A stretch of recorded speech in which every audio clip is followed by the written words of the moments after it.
ನೋಡು ಅದೇ ಹುಷಾರು ಅನ್ಬೇಕು ಇಬ್ಬರು ಇರೋದು. ಸುಮಾರು ವರ್ಷಗಳಿಂದ ಇದುವರೆಗೂ ಯಾರು 6 ಗಂಟೆ ಮೇಲೆ ಬಂದಿರುವ ಚರಿತ್ರೆ ಇಲ್ವಂತ. ಯಾರಾದರೂ ಇದ್ದೀರಾ? ಒಂದು ವೇಳೆ ನೀವು ಯಾರಾದರೂ ಇದ್ದರೆ ಹೇಳಿ, ನಾವು ನಿಮ್ಗೆ ಡಿಸ್ಟರ್ಬ್ ಮಾಡಿದ್ರೆ ಹೊರಟೋಗ್ತೀವಿ.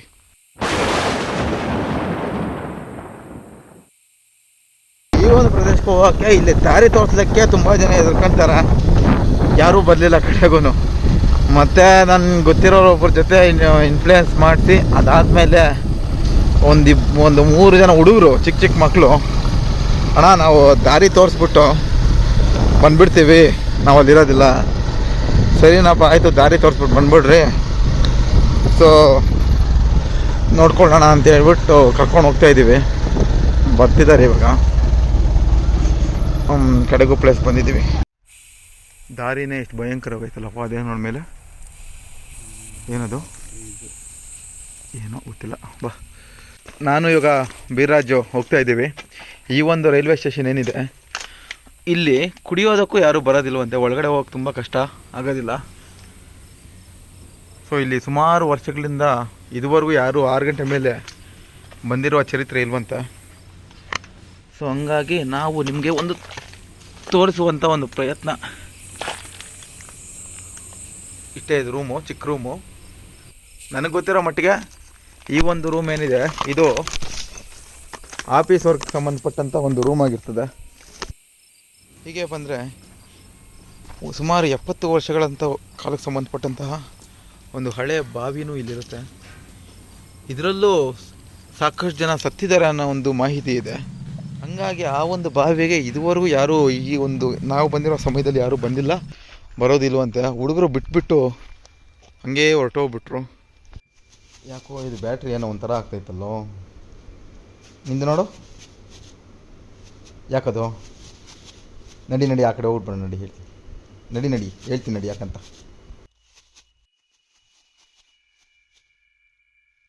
ಸ್ನೇಹಿತರೆ ನಾವು ಬಂದ್ವಿ ನೋಡಿ, ಬ್ಯಾಟ್ರಿ ಸ್ವಲ್ಪ ಪ್ರಾಬ್ಲಮ್ ಆಗೋಯ್ತು ಅಲ್ಲಿಗೆ ಹೋಗಿದ ತಕ್ಷಣ. ಯಾಕಂತ ನೋಡಿ ಡಿಸ್ಪ್ಲೇ ಸ್ವಲ್ಪ ಮಟ್ಟಿಗೆ ಏನೋ ಬ್ಲರ್ ಆದಂಗೆ ಆಯಿತು. ಸೊ ನಾವು ಈ ಕಡೆ ಬಂದುಬಿಟ್ವಿ, ಗಾಡಿಗಳು ಆ ಕಡೆನೇ ಇದ್ದಾವೆ. ಬೇರೆ ಏನಾಯ್ತು ಬೀರೋದು? ನನಗೆ ಗೊತ್ತಿಲ್ಲಪ್ಪ, ಬ್ಯಾಟ್ರಿ ಏನೋ ವರ್ಕ್ ಆಗಿಲ್ಲ ಒಂದು. ಇನ್ನೊಂದು ಏನಾಗಿದೆ ಗೊತ್ತಿಲ್ಲ. ಆದರೆ ಇದು ಸ್ವತಂತ್ರ ಪೂರ್ವದಿಂದನೇ ಆ್ಯಕ್ಚುಲಿ ಟ್ರ್ಯಾಕ್ ಎಲ್ಲ ಹಾಕಿರುವಂಥದ್ದು. ತುಂಬ ಹಳೆಯ ಇತಿಹಾಸ, ಸ್ವತಂತ್ರ ಬರೋಕ್ಕಿಂತ ಮುಂಚೆನೇ ಇರುವಂಥದ್ದು. ನನಗೆ ಈಗ 2 ಅನುಭವ ಆಯಿತು. ಒಂದು, ನಾನು ಮಧ್ಯಾಹ್ನದಿಂದ ಚಾರ್ಜ್ ಮಾಡಿದ್ದೀನಿ ಬ್ಯಾಟ್ರಿನ. ಸೊ ಅಲ್ಲಿ ಹೋಗಿದ ತಕ್ಷಣ ಅಲ್ಲಿ ಬರ್ಬೇಕು, ನಾವು ರೋಡಲ್ಲೂ ನಾವು ಆನ್ ಮಾಡಿ ನೋಡಿದ್ವಿ, ಚೆನ್ನಾಗಿ ಬೆಳ್ಕೊಡಿತ್ತು. ಇಲ್ಲಿ ಬಂದಿದ ತಕ್ಷಣ ಟಕ್ ಅಂತ ಆಫ್ ಆಯಿತು. ಅಲ್ಲ ಮತ್ತೆ ಆನ್ ಆಯ್ತು ಅನ್ಕೋ, ಬಟ್ ಒಂಥರ ಇದು ಮಾಡ್ತು, ಬ್ಲಿಂಕ್ ಆಯಿತು. ಸರಿ, ಅದಾದಮೇಲೆ ಡಿಸ್ಪ್ಲೇ 2-3 ಸಲ ಒಂಥರ ಆಯಿತು. ರೆಕಾರ್ಡ್ ಆಗಿಲ್ಲ. 12 ಗಂಟೆ ನಂತರ ನೋಡಿ, ನಾವು 12 ಗಂಟೆ ತನಕ ನೋಡಬೇಕು. ಸುಮಾರು 70 ವರ್ಷದ ಹಳೆಯ ರೈಲ್ವೆ ಸ್ಟೇಷನ್ ಇದು. ಸೊ ಕೂಲ್ ಡ್ರಿಂಕ್ಸ್ ತಂದಿದ್ದೀವಿ. ಇಲ್ಲಿ ಬಂದಿದ ತಕ್ಷಣ ಇನ್ನೊಂದು ಅನುಭವ ಆಯಿತು. ಹಸಿವಾಗಿರಲಿಲ್ಲ, ನಮ್ಗೆ ಊಟ ಮಾಡ್ಕೊಂಡು ಬಂದಿದ್ವಿ, ಬಟ್ ಇದು ಬಂದಿದ ತಕ್ಷಣ ಹಸಿವಾಗ್ತೈತೆ. ಅಲ್ಲ ಅದು ಏನಾದರೂ ಇರ್ಬೋದು, ಏನೋ ನಾವು ನಿದ್ದೆ ಕೆಟ್ಟಿದ್ದಕ್ಕೆ ಹಸಿವಾಗ್ತಾ ಇರ್ಬೋದು. ಸರಿ, ಸೇಫ್ಟಿಗೆ ಕೂಲ್ ಡ್ರಿಂಕ್ಸ್ ತಂದಿದ್ವಿ, ನೋಡೋಣ. ಬಟ್ ಯಾಕೆ ಜನ ಇಷ್ಟೊಂದು ಎದುರ್ಕೊಳ್ತಾ ಇದ್ದಾರೆ ಈ ಸ್ಟೇಷನ್ ಬರೋದಕ್ಕೆ? ಬಟ್ ಇಲ್ಲಿ ಇನ್ನೊಂದು ಏನಂದರೆ, ಇಲ್ಲಿ ಮಾಹಿತಿನ ಪರಿಪೂರ್ಣವಾಗಿ ಯಾರೂ ನಮ್ಗೆ ಕೊಟ್ಟಿಲ್ಲ. ಹೌದು, ಅಲ್ಲ ಏನಕ್ಕೆ ಜನ ಹೋಗ್ತಾ ಇಲ್ಲ ಅನ್ನೋದು ಕೊಟ್ಟಿಲ್ಲ ಇದುವರೆಗೂ. ಯಾಕೆ ಈ ರೈಲ್ವೆ ಸ್ಟೇಷನ್ನು? ಬಟ್ ರೈಲ್ವೆ ಸ್ಟೇಷನ್ಗೆ ಬರೋದು ಜನ ನಿಂತಿರ್ಬೋದು, ಆದರೆ ರೈಲ್ ನಿಂತಿಲ್ಲ. ಬಟ್ ಏನು ಗೊತ್ತಾ, ರೈಲ್ ನಿಂತಿಲ್ಲ, ಯಾವುದೇ ನಿಂತಿಲ್ಲ, ಬಟ್ ರೂಮರ್ಸು ಇನ್ನೂ ನಿಂತಿಲ್ಲವಲ್ಲ, ಅದು ನಿಜ. ಬಟ್ ಅದು ಏನಂತ ಪರ್ಟಿಕ್ಯುಲರ್ ಇದುವರೆಗೆ ಯಾರು ಹೇಳಿದವರಿಲ್ಲ. ನಾವು ನಿಮ್ಗೆ ಅಬ್ಸರ್ವ್ ಮಾಡ್ದೆ, ನಾವು ಬರಬೇಕಾದ್ರೆ ಇಲ್ಲಿ ಬಿಡು ಅಂದರೆ ಒಬ್ಬರು ಬಿಡಲಿಲ್ಲ ಒಂದು. ಮತ್ತು ಇಲ್ಲಿನ ಮಾಹಿತಿ ಯಾರೂ ನಮ್ಗೆ ಸಂಪೂರ್ಣವಾಗಿ ಕೊಟ್ಟಿಲ್ಲ. ಭಯ ಪಡ್ತಾ ಇರೋದು ಯಾಕೆ ಅಂತೇಳಿ ನಾವು ತಿಳ್ಕೊಬೇಕು. ನೋಡೋಣ ನಡಿ, ಇವಾಗ ಅಲ್ಲಿ ಹೋಗೋಣ. ತುಂಬ ಹಿಂಗೆ ಒಳಗಡೆ ಹೋಗೋಕ್ಕಾಗಲ್ವೇ? ಇದೇ ರೈಲ್ವೆ ಸ್ಟೇಷನಲ್ಲಿ ಏನಾಗಿದೆ ಅಂತ ಗೊತ್ತಿಲ್ಲ, ಏನೋ ಅಂತ ಸೌಂಡ್ ಬರ್ತಿದ್ದಲ್ಲ.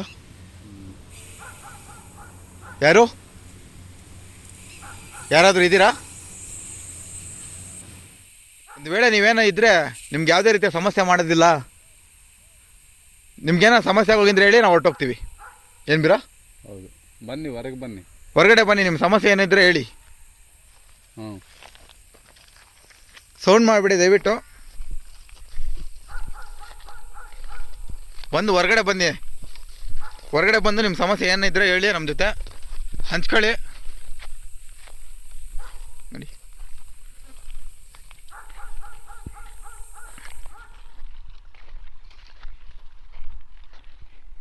ಏನು ಬೀರಾ ಸೌಂಡ್ ಅದು?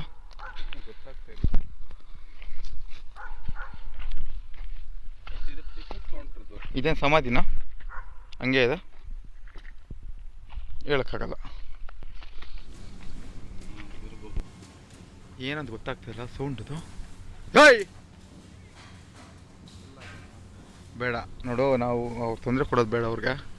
ಅವ್ರು ಹೊರಗಡೆ ಅಂತೂ ಬರಲಿಲ್ಲ, ಯಾಕೆಂತ ಗೊತ್ತಾಗಲಿಲ್ಲ. ದಯವಿಟ್ಟು ಬನ್ನಿ.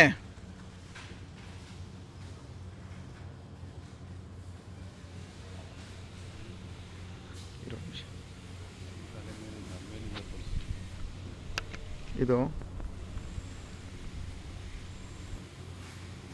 ಬೀರ ಇದನ್ನ ಒಂಥರ ವಿಚಿತ್ರವಾಗಿಲ್ಲ, ಬಟ್ ಒಣಗಿಲ್ಲ, ಒಣಗಿರೋ ಥರನೇ ಐತಲ್ಲ ಇದು. ಇಲ್ಲೊಂದು ಕೆಲಸ ಹೋಗಿದೆ, ಏನಂದರೆ ಇಲ್ಲಿ ಒಳಗಡೆ ಹೋಗಕ್ಕೆ ಒಂದೇ ಒಂದು ಇಂಚು ಜಾಗ ಇಲ್ಲ. ತೊಟ್ಟಿ ನೋಡಿ, ತೊಟ್ಟಿ ಇಲ್ಲಿದೆ.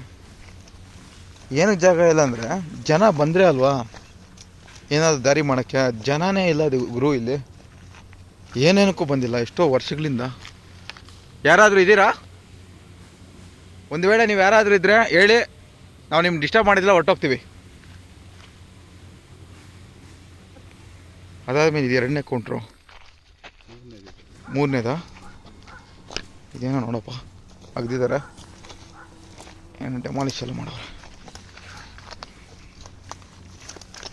ಡ್ರಿಂಕ್ಸ್ ಎಲ್ಲ ಮಾಡ್ದಂಗೆ ಅವ್ರು ಇಲ್ಲಿ.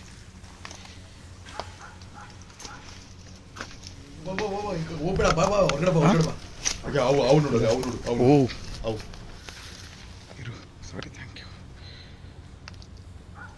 ಇಲ್ಲಿ ನೋಡಿ ನೋಡು, ಅದೇ ಹುಷಾರು ಅನ್ನಬೇಕು. ಇಬ್ಬರು ಇರೋದು ಆವುಗಳು ಕಾಣಿಸ್ತಿದ್ದಾವೆ, 2-3 ಇದ್ದಾವೆ, 2-3 ಆವುಗಳು.